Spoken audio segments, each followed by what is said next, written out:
writing this thesis, the idea was to counter some theories that had been flourishing about what occultism was and what occultism wasn't, from the post-war period to today, really.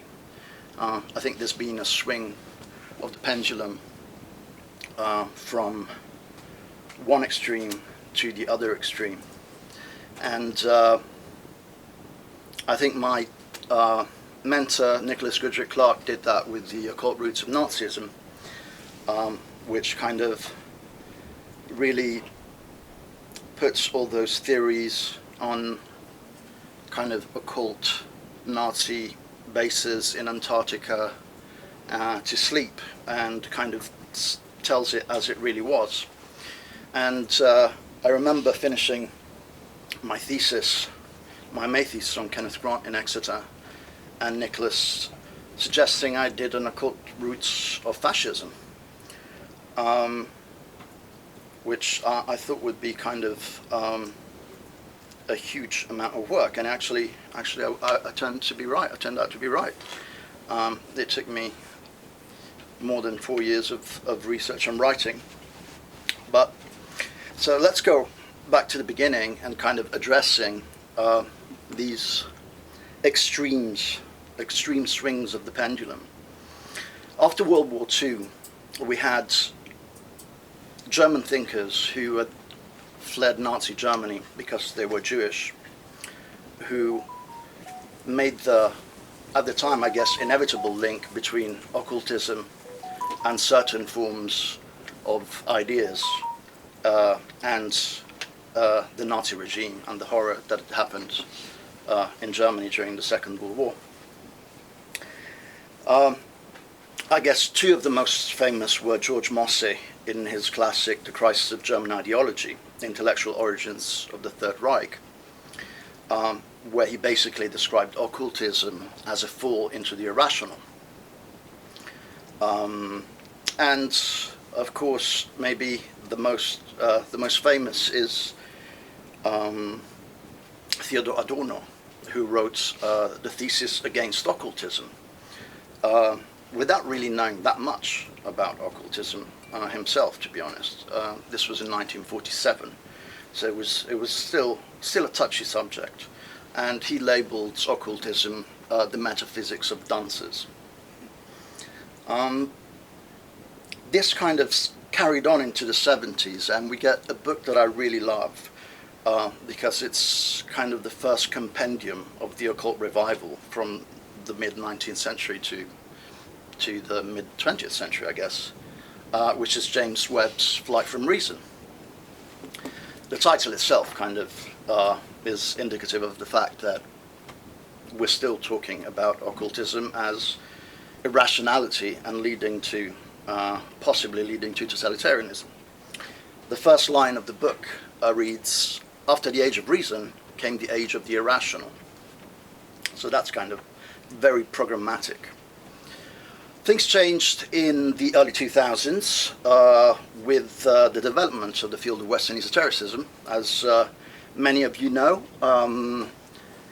occultism began to be linked with the progressive side of modernity, and authors like Alex Owen in The Place of Enchantment and Corinna Treitel wrote about occultism as an integral part of modernity. This is, I think, based on two important factors. The first important factor is that the pendulum was swinging, and if they wanted to make occultism a legitimate field of inquiry, then it had to kind of be separated from the links to irrationalism and the slippery slope to totalitarianism. The second reason is that it was much easier to get money, funding, and to establish occultism as a serious avenue of study if you kind of stayed away from Nazi ideology and fascist ideology. So I think these two kind of these two reasons brought people like Karina Treitel and Alex Owen and Marco Pazzi, who was my co-supervisor for my thesis, to write about occultism in this vein as a sort of progressive, very modern phenomenon, which kind of was very much at home in the modern world. The problem is, when I was kind of trying to think of how to locate Italian occultism, and especially Arturo Reghini's brand of Italian occultism, Roman Traditionalism, on the spectrum, and I kind of realized that there isn't really like one modernity. What was modernity in Britain, which was a pretty advanced and civilized country at the beginning of the 20th century, late 19th century, was very different from what modernity was in Italy in the same period. I mean, as a definition, we can choose Marshall Berman's definition of modernity that calls the maelstrom of the modern life as being characterized by scientific discoveries, a massive increase of industrialization, the creation of new human environments, which end up phagocytizing old ones, demographic upheavals, and the rise of national states and of a capitalist world market. And that is kind of agreed upon, that is more or less what modernity is. But as Geoffrey Hirst has said, there is no such thing as modernity in general. There are only national societies, each of which becomes modern in its own fashion. So there I found that the idea of an occultism that was different from the two poles that I talked about just now actually could exist. And I named this third pole anti-modern occultism, joining pseudo-traditions such as modern occult orders and occult movements. Theosophy comes to mind. These movements, Neo-Martinism, Theosophy, all the kind of occult movements of the second half of the 19th century and early part of the 20th century were seen as an inversion of true tradition. Instead of leading to what Guénon calls the perennial philosophy, counter-initiation leads away from it. Now, perennial philosophy is very important when it comes to talking about Reghini and his circle. It's basically the idea that there exists a pristine, objective, eternal wisdom that has been passed down through the ages from initiate to initiate. We have this in Kabbalah, for example, where Kabbalah itself, as a term, means to hand down and to perpetuate in time. In the Renaissance, scholars like Agostino Steuco, Marsilio Ficino, and others, Pico della Mirandola, all wrote about this perennial tradition, this perennial philosophy. And that is what traditionalists kind of aimed to go back to. They wanted to tap into this perennial vein of knowledge and of understanding of the world, which was eternal, unchangeable, and had been available to all people from the beginning of time. The second aspect of traditionalism, so the first one is counter-initiation, the second is inversion. Inversion means that traditionalists saw what people foolishly saw as progress as decline. So all the good things, or all the things that the progressive side of modernity saw as great additions to modern society, so scientific improvements, urbanization, democratization, going more into detail, for example, the possibility for every social class to vote, the votes to women. These were seen as decline, a decline from a pristine state of affairs, from a golden age. The third and probably most important aspect of traditionalism is the creation of an intellectual elite. In order for a people or a country to go back and basically tap into this perennial philosophy, what was needed was the constitution of a group of very few people who could lead the many according to these tenets. Guénon basically saw no salvation for the West, and in his quite famous book East and West, and in The Crisis of the Modern World, he basically says in very clear terms that the West is spiritually doomed and sterile, and that we must look east for traditions that are still alive and connected to the perennial philosophy. Guénon would go on to become a Muslim himself and move to Cairo, where he lived the second part of his life. So let's go to the book itself and what topics it tackles. Every chapter in the book basically is written with kind of three different areas in mind.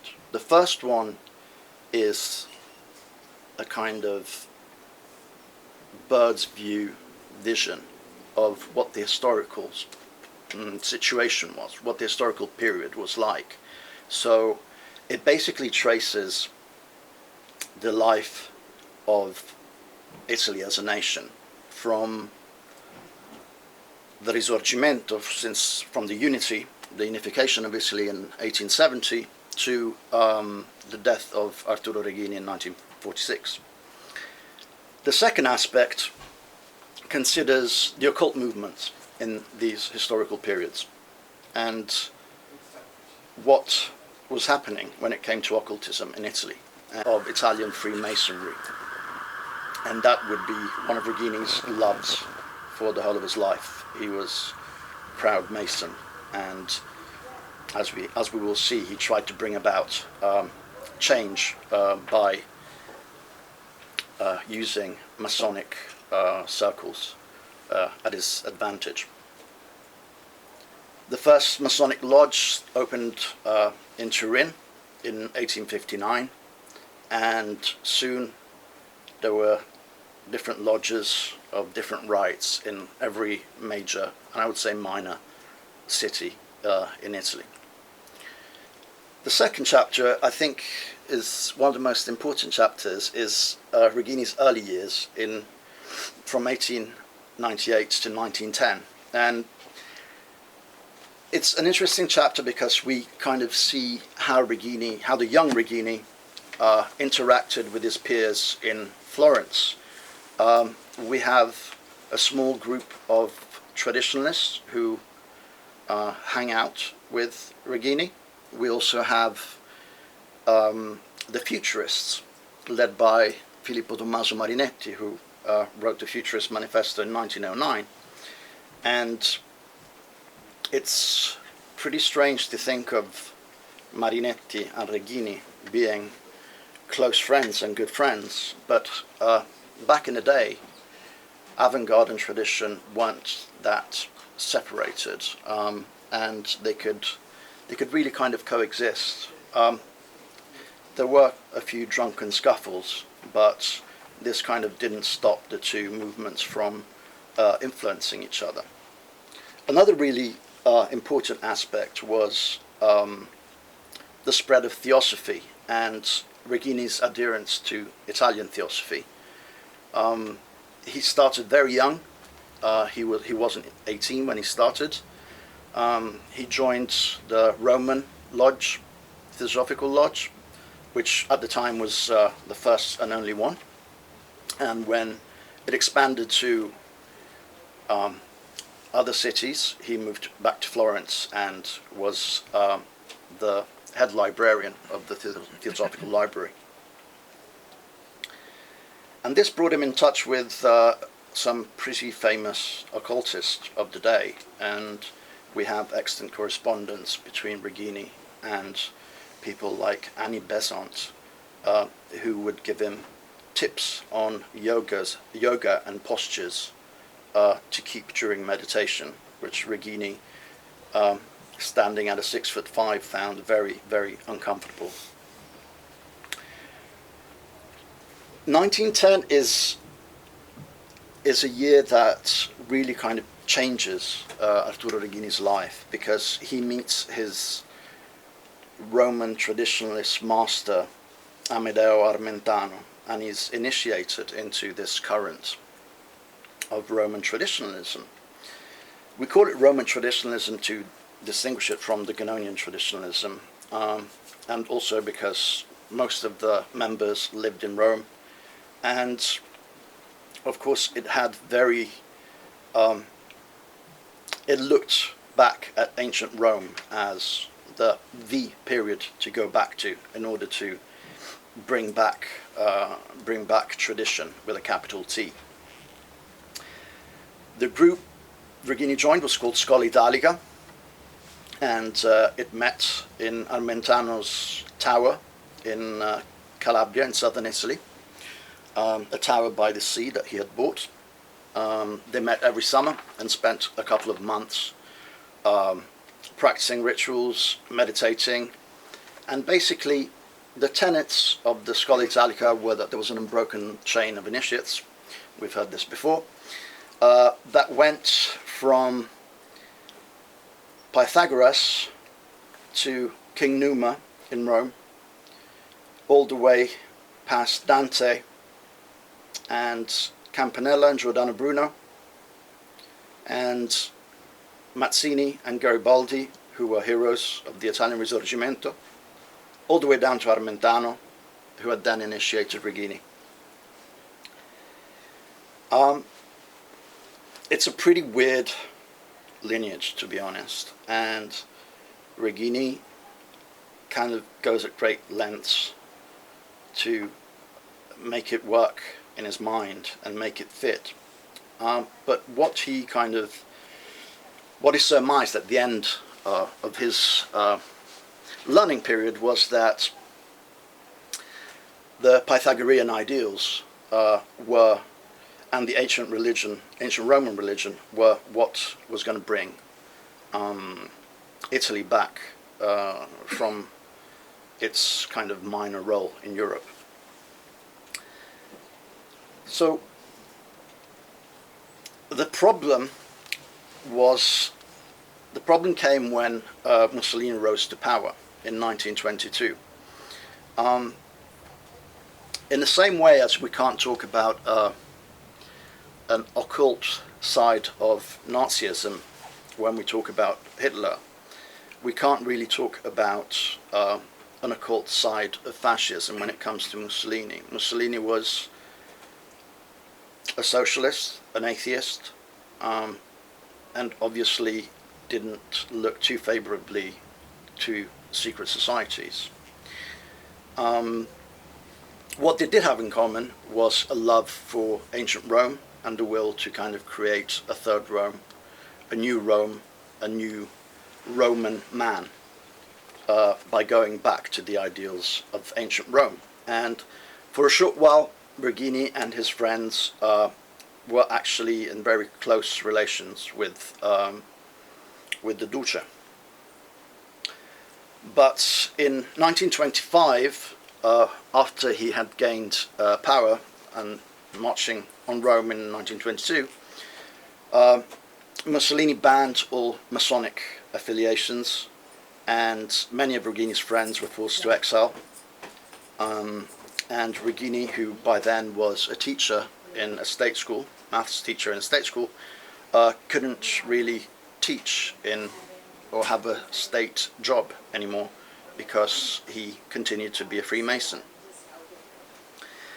Maybe the most interesting part of Reghini's life is the years going from 1925 to 1929, because although Mussolini had kind of outlawed Masonic lodges, he was still in favor of this weird group of people that kind of harken back towards ancient Rome And they were not the only ones. I've written about the artistic side of this pagan revival in an article called Pagan Rome Was Rebuilt in a Play, where I kind of analyze the huge amount of artists who kind of frequented both occult and political fascist circles. During the years 1925 to 1929, we had the greatest literary production by Reghini and by his friends. There's the formation of maybe the most important occult group in European occultism at the time, probably I would say the most important in the 20th century, which was the Ur group. The Ur group saw people of the caliber of Julius Evola, of Giulian Kremmerz, Arturo Reghini, all come together.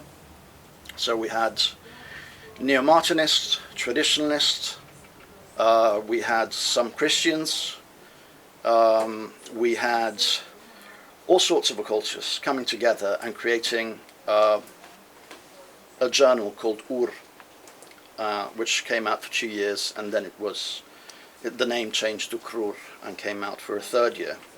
And it's been translated into English by Jocelyn Godwin. It's an amazing translation. And it really is kind of the pinnacle of Italian esotericism and European occultism in general. I think its heights were never really reached again. The end of the dream for Roman traditionalists, who basically wanted to create this new world, this anti-democratic and anti-modern new world with Mussolini, came in 1929.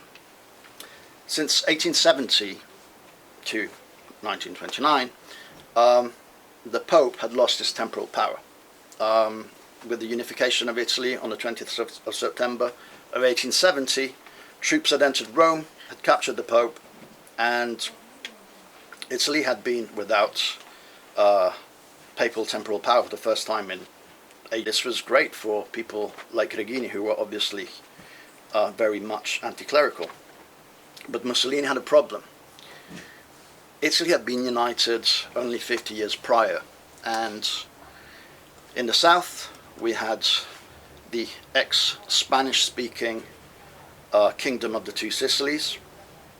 In the northwest we had Piedmont, which spoke French and Italian.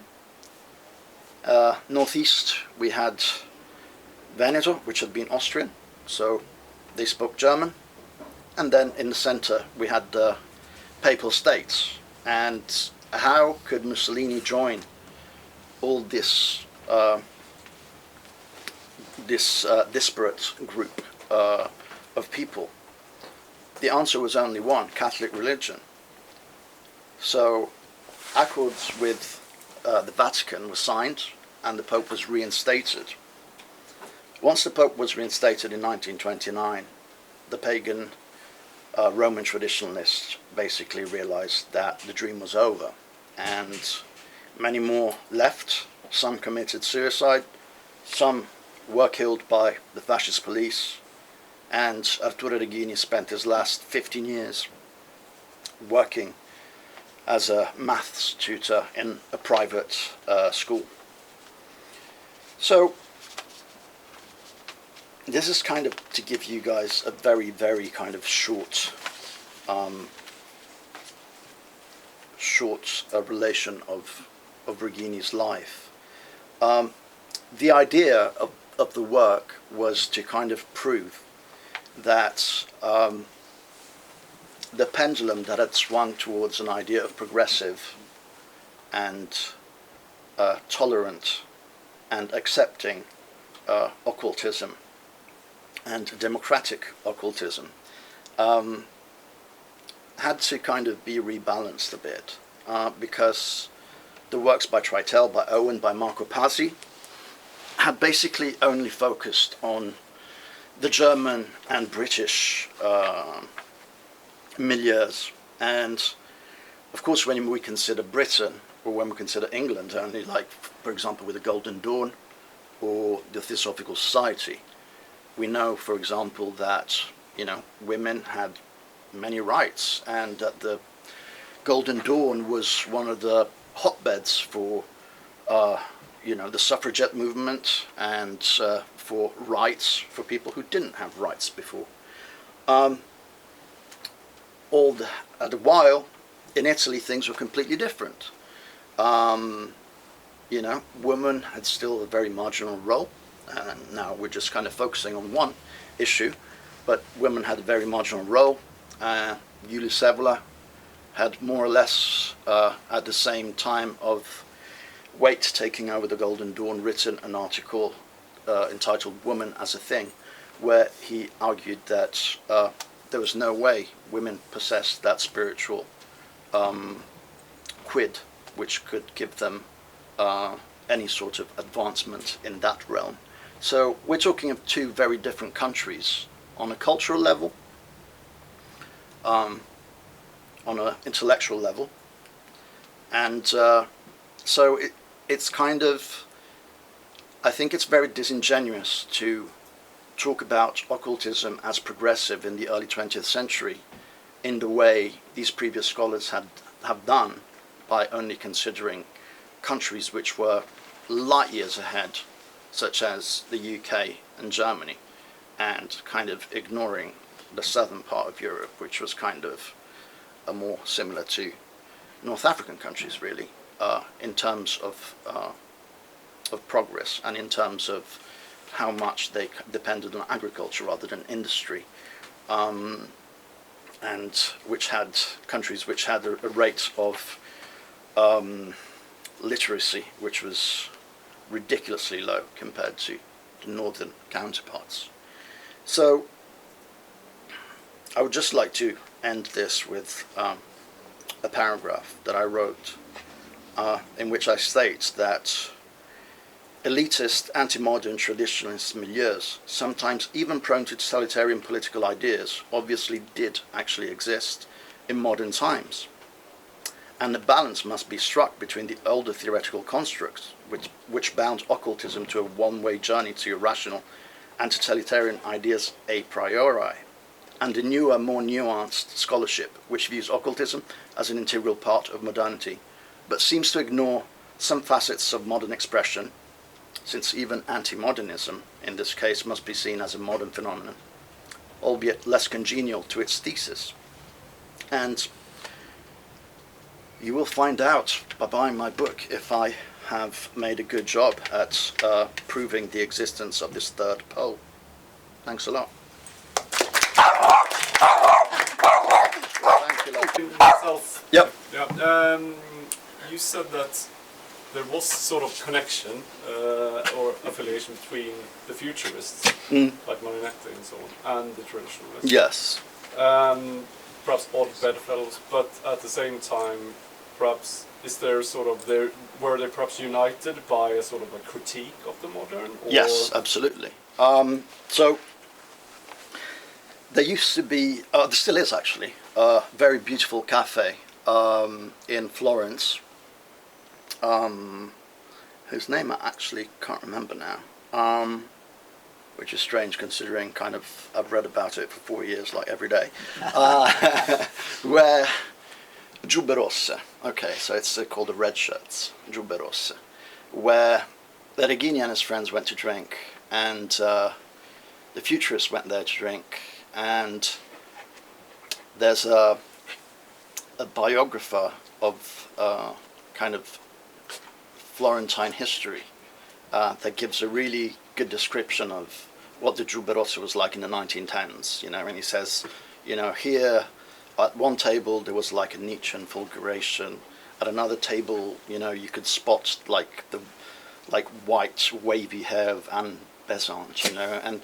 so there was this kind of maelstrom of like weirdly antithetic ideas kind of coming together and clashing, like there was like physical violence between the groups, and both the Roman Traditionalist and the Futurists, mostly all of them volunteered to go to war in the First World War. I mean, the futurists saw war as the only hygiene of the world, and the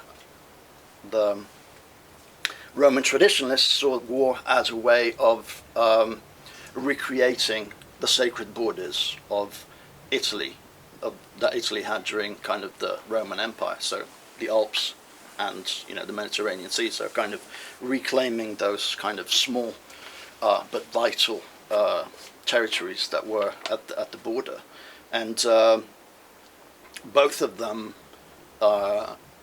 considered war and their own effort in the war in a metaphysical sense. There's a letter in which Reghini writes to Armentano, who was wounded, and he went back to the south of Italy, away from the battlefield.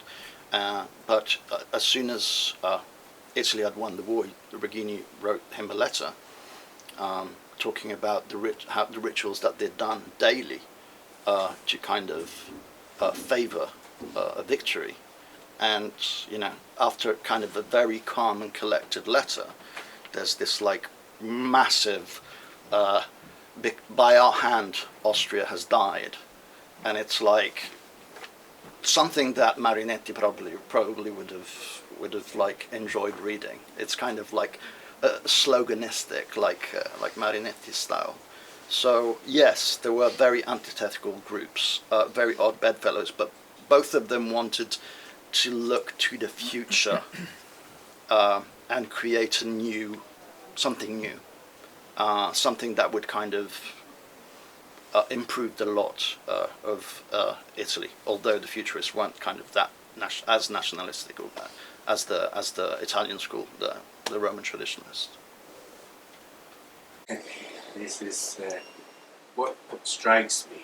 I mean, I don't know in terms of the history of Western esotericism. We have this contrast between the Prisca Theologia, Prisca Theology, and perennial philosophy, Theosophia perennis. There's a contrast. There's a conflict there which about to happen afterwards, where Reghini sits in terms of that. Because with Prisca Theologia, this is a pristine theology. But it is subject to decay. Yeah. Whereas with the Philosophia Perennis, it's an ongoing continuity of wisdom. So Reghini corresponded with Guénon a lot, and I think he got into the concept and the idea of the yugas. So this kind of gradual deterioration of the world from like a golden age to a silver age, bronze age. Like Kali Yuga. Kali Yuga, yes, exactly. He got this from Theosophy, but obviously he got that from Guénon as well. And he actually he was very enthusiastic about this way of looking at the world. And it goes back to the concept of inversion, where people normally see progress, this new machine has been invented, this will save us time and do it for us and all that stuff. Well, Reghini saw kind of like decay. So basically what he wanted to do was follow the idea of a kind of pristine theology. So go back to Pythagoras and study Pythagoras, study his kind of sect, if we might call it that, Pythagoras followers, and what they did, and kind of go back to Pythagoras by that lineage that I talked about. And Reghini talks about this lineage in a very famous, famous for the Italian milieu, of course, article called Imperialismo Pagano, which roughly translates to heathen imperialism. And he basically kind of shows, or tries to show, how all these people, so going back, Mazzini, Garibaldi, Giordano Bruno, Campanella, Dante, they were all imperialists, and they were all kind of neo-Pythagorean in their approach to life, and that's what they kind of tried to do when they went to this place called Torre Talao, which was this tower that exists today by the sea in Calabria. They would meet during the summer and spend entire summers there, practicing rituals which we know almost nothing about. But they were definitely doing something in order to grab that Prisca Theologia back, or aspects of it. It's interesting because it's supposedly, you know, it's a tradition, it's perennial, it's a continuity, but they're going back to something original, that's been lost.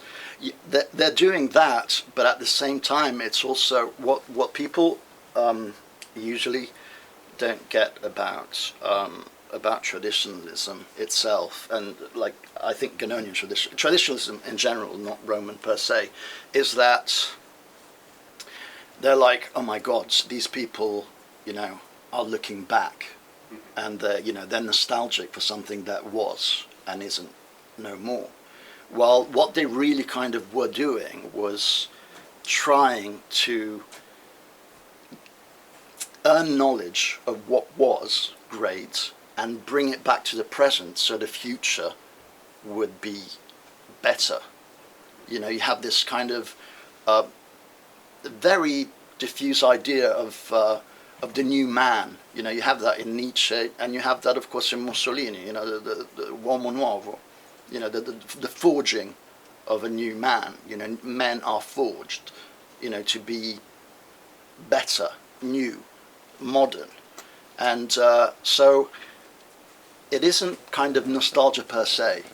It's kind of getting back the best that's been left behind, and that's only been kind of handed down in a, you know, from master to student way, and use that for a better future. Hello, lucky you traditionalist. But I don't know if that answers your question. No, it does. Thank you. She's a Maltese traditionalist. Anyone else? David? Yeah, I was just wondering about the relationship between Reghini and Evola. You drew the line between the Roman traditionalist and the other what was? How can we look at the difference there? And were they were in competition, or were they associated and then they came together in the Ur journal? You said. Yeah. Right? So Evola was 20 years younger than Reghini, so that kind of already gives you an idea of kind of the early relationship was kind of more of a master-student relationship. Armentano and Reghini were very good friends with Guénon, and Reghini had a really long correspondence with René Guénon, which I had the privilege to access thanks to Guénon's son, and use a lot of it in the book. And basically, Evola kind of learnt a lot when it comes to traditionalism from Reghini, and maybe learnt a bit too much, because the article that I was talking about, Heathen Imperialism, was an article that Reghini wrote in 1914, but in 1925, if I'm not mistaken, Evola published a book called Heathen Imperialism, which kind of like followed, let's say, the ideas of Reghini. And at the same time, he alienated the sympathies of the rest of the Roman traditionalists, because Reghini's pupil at the time was in a relationship with Italy's most prominent feminist author of the day, called Sibilla Leramo. And Sibilla Leramo had basically been in a relationship with Evola and like being treated very poorly by Evola. So kind of those two things created a rift after the experience of Ur. And like one of the fun parts of trying to decipher Guénon's handwriting in the correspondence with Reghini was actually Reghini and Guénon taking the piss out of Evola for not knowing his Greek and Latin well enough. Mm-hmm. And so there was kind of there was kind of a generational gap between the two, and Reghini and traditionalism in general really wasn't interested in politics per se, and the Roman traditionalists were only interested in politics because it kind of could help bring forward their metaphysical vision. Evola was like a political traditionalist, probably the only one, because really before him and after him there hasn't been any traditionalists so interested in the political sides of tradition. So it's let's say it started as an apprenticeship by Evola, who always praised Reghini, even in his autobiography, The Path of the Cinnabar.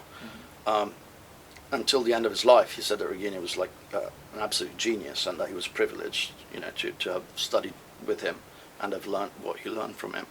But then he kind of, as the Italian politics developed, and the fascist regime came to power, and the Nazi regime came to power in Germany, he kind of started to employ his theories that were very germane to Bachoven's work. So he basically saw the Nazi people, or the Germanic people, let's call them the German folk, the kind of solar phallic kind of people. Well, he saw the Italians as being lunar telluric, so kind of like more passive, more receptive. And of course, Evola, being the person he was, he sided with the Germans rather than the Italians. He famously said to Mussolini once, I'm not a fascist because I'm to the right of fascism. So, that kind of like explains, I hope it explains a bit. And really, everyone else really didn't have this political dimension and found it pretty obnoxious. And, most of them had to leave Italy because of political intrigues and shenanigans. So, it's, I think it's two very different, two very, very different characters. And sometimes I find it annoying that Evola is kind of probably the most famous occultist, or esoteric thinker of the Italian milieu, 18th, 19th and 20th century.